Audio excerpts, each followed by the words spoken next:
Экинчи, ширктен сактануунун жолу бул ширкке алып бара турган нерселерди үйрөнүү. Достор, ширктин өзү эмес, ал эми ширкке алып бара турган нерселерди жакшы билишибиз керек да. Бул дагы өтө маанилүү да. Жана шариатта эреже бар. Садду зарай деп коет да. Жолдорду жабуу. Бир нерсени бизде шариатыбызда күнөөнүн өзү эле тыйылбайт. Ошо күнөөгө алып бара турган жолдор дагы тыйылат да. Мисалы Аллах Таала Кур'ан айткан: "Ла тақрабу зина" деген, зинага жакындабагыла деген да. Зина кылбагыла деген эмес, зинага жакындабагыла деген да. Көрдүңүздөрбү? Зинага алып бара турган жолдорду дагы тыйып койгон. Ушул сыяктуу бул жакта дагы ширкти Аллах Таала тыйып атат бизге. Ширкке алып бара турган жолдорду дагы бизге тыйып койгон. Мына карасаңыздар, мындай бар да. Мисалы, биздин динибизде көрүстөнгө барып намаз окуган болбойт. Жаназа намаздан башка. Мисалы, кайсы бир намаздарды, жаназадан сырткары, кайсы бир намаздарды көргө барып туруп, кабырларга барып туруп, ошол жерге барып туруп, көрүстөнгө барып туруп, мүрзөлөргө барып туруп, мүрзөлөргө барып туруп, ошол жерден намаз окуган бизде арам шариатыбызда. Тыюу салынган. Экинчиден, эмне себептен бул тыйылган? Анткени бул ширкке алып барат. Бара-бара ошол кабырларга адамдар сыйынып кетиши мүмкүн. Ошондой эле бизде жандуу нерселердин сүрөтүн тартууга тыюу салынган, сүрөт тартып, скульптура коюп, эстелик койгон бул дагы шариатыбызда арам болгон нерсе. Өзү бул ширк эмес, бирок арам. Неге? Анткени бара-бара адамдар ошол эстеликтерге сыйынып кетиши мүмкүн. Мисалы, ошондой эле кабырлардын үстүнө дагы бир күмбөстөрдү, мүрзөлөрдү койгонго да бизге шариатыбызда арам болгон, эстеликтерди койгон. Анткени бул да бара-бара ширкке алып барат, аларга сыйынып кетиши мүмкүн адамдар ошол нерселерге. Ошондой эле кабырларга, бир кайсы бир жерде кабыр болсо, ошол жерге сапарга баруу дагы бизде арам болгон шариатыбызда. Атайлап сапарга, бир кабырга зыярат кылыш үчүн сапарга чыгып баруу өзүнүн аймагында эмес, өзүнүн аймагындагы жерлерге болот. Өлүмдү эскериш үчүн турабы? Атайлап бир алыскы жерге, бир сапарга барып, бир кабыр зыярат кылып келиш үчүн. Бул нерсе да шариатыбызда тыюу салынган. Арам болгон. Бул тууралуу сабактарыбызда айтабыз да. Неге бул нерселер тыюу салган? Анткени бара-бара ошол дагы ошо кабырга сыйынууга алып барып калышы мүмкүн. Адамдар атайлап зыярат кылып барып ошол кабырга сыйынып калышы мүмкүн. Бул нерсени көрүп атабыз. Ушул айтылган нерсенин баары тең ширк эмес.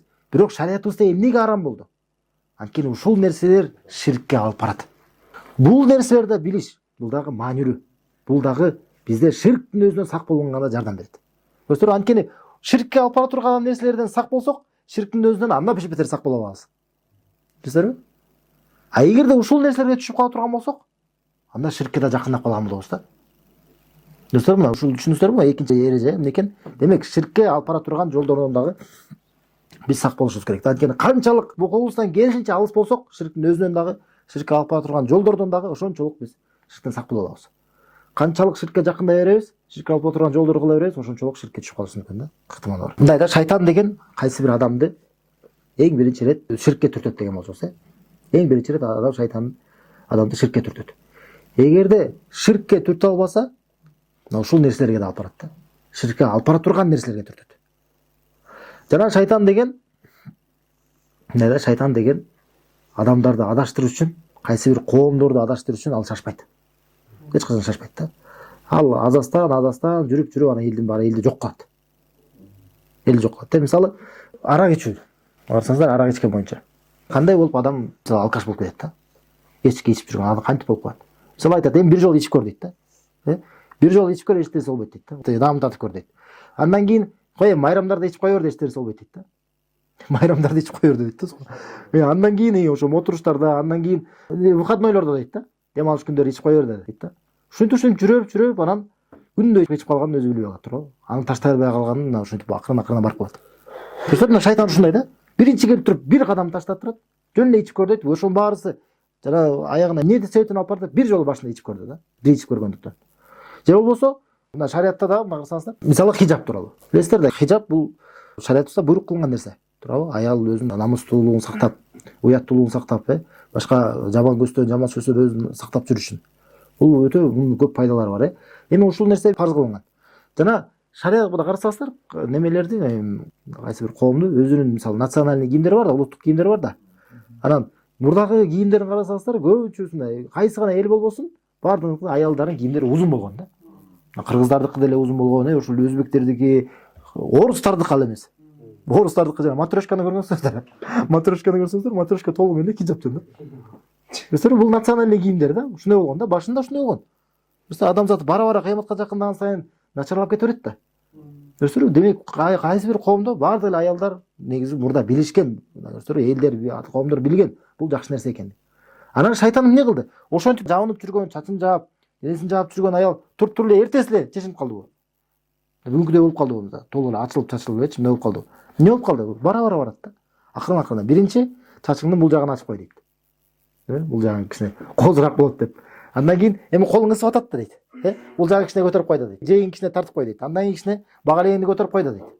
Анан бара анан кыскарып отура элем, анан мында жанагы көрүп аткан нерсени көрүп атабыз. Ошол нерсе бара жок болуп кетет, субханалла, Аллах сактасын. Жана кийингенди, чечингенди айырмасы жок деп болуп калат го. Мына ушуга алып барып калды, Аллах сактасын. Мына көрсөңөр, маанисин болуп калды. Бара ушуга барып калды, көрсөңөр, шайтан. Туруп эле бир эле заматта бул нерсеге чүргөн жок да. Эмне болду? Акырынан алып келди. Так эле ушундай жол менен ал адамдарды ширкке чүрөт. Көрсөңөр, бул ширктин адамзатта пайда болгон тарыхы боюнча дагы өзүнчө ушу кийинки сабакта сөз кылабыз, иншалла, Аллах жеңилдетсе. Ошондо да көрөсүздөр да, адамзаттын тарыхында бул ошо сахабалардын сөздөрүнөн келет да, бул тасдикталыпчы.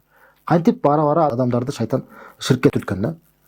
Жана шайтан некен, демек шашпайт экен. Ал максатты шайтан узак коет да. Анын максаты мүмкүн бизди ширкке чүрүү эмес, кийин бара биздин балдарыбызды, биздин неберелерибизди бара ошентип барып толугу менен коомду жок кылгысы келет да. Шашпайт да. Мындан эмне түшүнөбүз? Демек таухид ширкти окуп жүрүүнүн маанилүүлүгүн түшүнөбүз да. Дайым окуп жүрүү. Ошо дайым окуп жүрүшүбүз керек. Анткени бара акырынан иштеп адамдар эгерде илим болбосо, адамдар илим албаса, ширктен сак болуп, аны окуп жүрбөсө, адам эмне болуп калат? Бара ширкке түшүп калат, субханалла. А шайтан болсо, жанагы сабакта айткандай эле алдыдан келет, арттан келет, оңдон келет, солдон келет. Анан ал уктабайт да. Шайтан уктабайт. Эгерде биз уктап кайда жүрүп алчу болсок, ал бизди жеңип кетиши мүмкүн да. Ал биздин душманыбыз да. Бишибиз керек да, бул жакта согуш болуп атат да. Ал менен биз мындай каршы күрөш, кадимкидей салгылашуу кыяматка чейин. Жана имам Абдуллах ибн Ахмад, имам Ахмадтын баласы, Завайда Зух деген китебинде келтирген сөзү бар да. Хасан аль-Басри чоң табиин болгон, чоң улуу алым болгон. Ошол суралган дейт. Я Аба Саид дейт, о Абу Саид дейт. Хал янаму иблис дейт. Иблис уктайбы деп суралган дейт да. Иблис уктайбы деп суралган дейт. Ошондо Хасан аль-Басри айткан экен, "Лау нама лаваджадна лизалика раха" деп айткан экен. Эгерде уктаса дейт, биз ошондо эс алат элек деп, биз ошондо эс алат элек депчи. Ошондо рахаттабат элек депчи, субханалла. Ушундай да. Биз дагы билишибиз керек. Эс албашыбыз керек. Ал уктабайт. Анын аскерлери бар да. Жиндердин арасында дагы, адамдардын арасында дагы. Ошон үчүн биз сак болуп жүрүшүбүз керек. Сак болушубуз керек да. Анан имам Ахмад өзү айткандай эле, "Ла рахата лил муъмини хатта яка битилкал кадами фи жаннатин наим" деген да. Момун үчүн рахат жок деген, эс алуу жок. Качан эки кадам менен тең бейишке туруп калмайынча деген да. Бейиш бакчаларына туруп калмайынча. Мына ошол бейиш бакчаларына чейин биз туруп, ла иляха иллаллах менен Аллах таалага жолукмайынча ширк таухидти окуп үйрөнө берүүнү биз таштабашыбыз керек да. Ошо ширктен жаман андан алыс болуш үчүн, таухидти ошонун негизинде жашаш үчүнчү. Жана бул да тасдыктай турган дагы бир маанилүү окуя бар. Бир чоң бир шейх болгон, шейх Мухаммад ан-Нажди деген. Таухид китеби деген бар да, Китабы таухид деген китеп бар. Окуп аткан таухид тууралуу жазган. Өтө маанилүү китептерден, бул темада өтө пайдалуу китептерден. Ошол өзүнүн окуучуларына, өзүнүн студенттерине ошол таухид китебин, өзү жазган таухид китебин кайра окуй беришкен да. Ошо таухид китебинде Куран сүннөттүн негизинде толтура ширктин түрлөрүн бизге ошол өзүнүн убагында маанилүү болгон ширктин түрлөрүн баяндап берген да. Анан кайра эле ошо Китабы таухид окуй беришкен. Ошол өзүнүн окуучулары менен окуп, башынан аягына чейин окуп бүтөт дагы. Бүткөндөн кийин кайра жаңадан баштай берет экен да. Бүтөт, анан кайра жаңадан баштап, ушинтип кайра окуй беришкен. Анан окуучулары тажап калгансып, шейх башка нерсени окуйлу дегендей суранышат. Анан шейх кичине кайгыргансып, "Макул" дейт. "Макул, бий баштайбыз" деп, анан эртеси келет да. Эртеси келип анан ошону өз окуучуларына айтыптыр да. Жаңылык уктаар дейт. Анан эмне болгон экен, эмне десе айтат. "Кошуна айылда" дейт. Кошуна айылда бир киши дейт. Өз үйүн босогосунун алдында СССР, астагфирулла, өз энесин зоротуп салыптыр дейт да. СССР өз үйүнүн, өз босогосунун алдында ошол жерде өз энесин зоротуп салган экен дейт. Дегенде баары тең аузу билля, астагфирулла. Алар ушун аябай таң калышкан экен да, кандай ушундай болуп калды депчи, адамдар ушунчага жетип калды депчи. Таң калышкан экен. Анан бирок айтат, "Жок, муну такташ керек" дейт. "Муну тактайлы, тактап келип анан айтып берем" дейт. Анан кийин эртеси келет, эртеси келип айтыптыр. "Жок, андай болгон эмес экен" дейт. "Жок, андай эмес экен" дейт. Ошол башка жерде бирөө деген жаңы үй курган экен.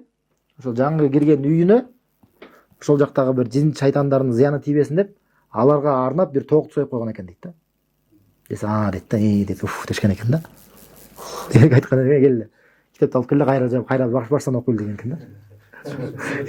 Сен эч нерсени түшүнбөп турсуңар дейт да, кел, алып келе, кайрадан баштан окуп барсайлы депчи. Көрдүңүзбү? Бул аларга ушундай кылып сабак кылып түшүндүрөйүн деген да. Мына силер мына түшүнүп калдык дегендей болуп атасыңар. Бирок канчалык деңгээлде жетти бул чынында эле мына практика жүзүндөчү. Жанагы биринчи күнөө, субхана Аллах сактасын, кандай чоң адашкандык. Кандай чоң пластуудур, кандай чоң күнөө, Аллах сактасын. Ошол күнөөнү адам канча бир 100 жолу 1000 жолу кылбасын, экинчи күнөөгө жетпейт. Экинчи күнөөгө жетпейт. Экөө тең чоң күнөө. Бирок экинчи күнөө андан ашып кетет. Ушул нерсени түшүндүргүсү келген да шерчи. Анткени экинчи күнөө Аллах Таала бир эле ширкти кечирбейм деп айткан да.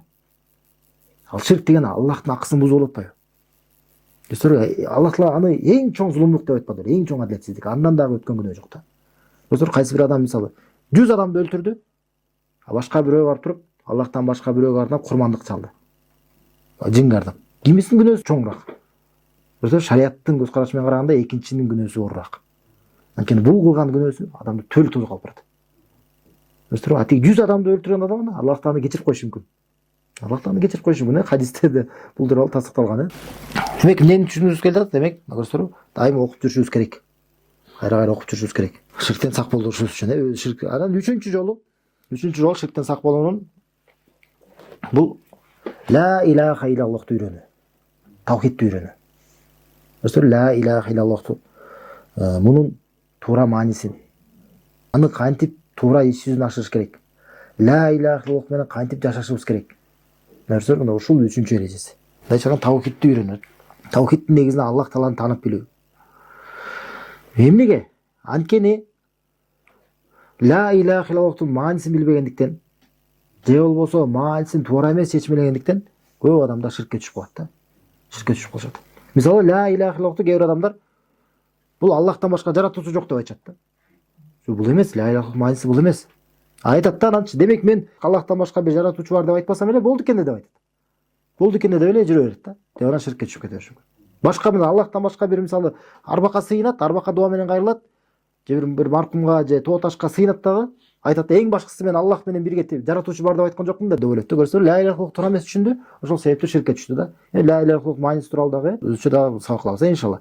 Анан көрсөңөр, ушул ла илаха иллаллахты туура түшүнүп, анын туура маанисин, анын негизинде жашап жүрүү, бул дагы адамды ширктен алыс кылат.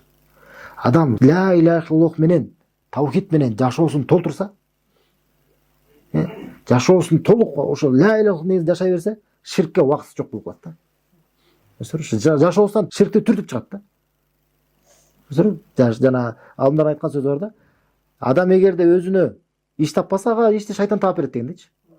Мына бул өзү Аллахка сыйынсын. Аллахка сыйынып, Аллахка ибадат кылуу менен адам алек болуп жүрө берсе, башкага сыйынууга убактысы болбойт да. Аллахтан башка бирөөгө сыйынганга ою да келбейт, эсине да келбейт да, андай нерсе. Убактысы да келбейт да. Көрсөңөр, ушундайча таухид менен ла илаха иллаллах менен Аллахка сыйынуу менен адам жашоосунда толугу менен алып келе алган болсо, ширкке эч жагынан келе албайт да бугачы. Жана бул кандай дагы маанилүү? Мындай маани бар да. Аллахка ибадат кылуу менен, көрсөңөр, Аллахка сыйынуу менен адам өзүнүн жашоосун көбүрөөк жандандырса, ошол нерсе адамды ширктен алып калат. Аллахка сыйынуу Аллахка жакындатат. Аллахтын камкордугунда болот. Аллахтан аны коргоп жүрөт. Албетте анан эң улуу бала болгон ширктен албетте коргойт.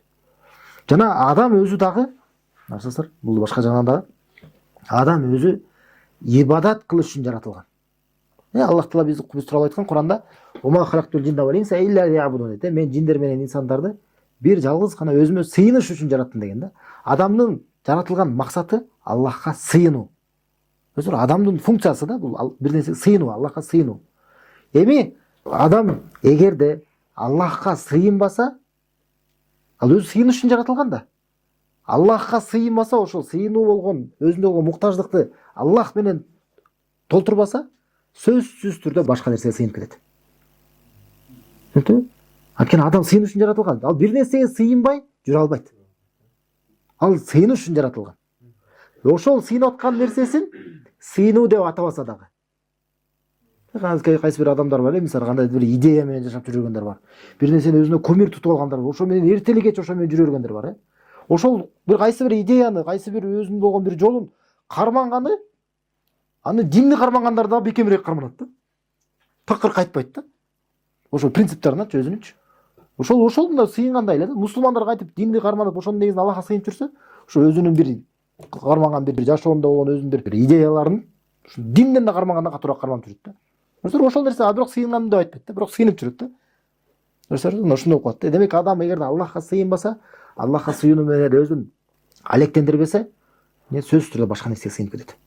Бул үчүнчү болду, үчүнчү.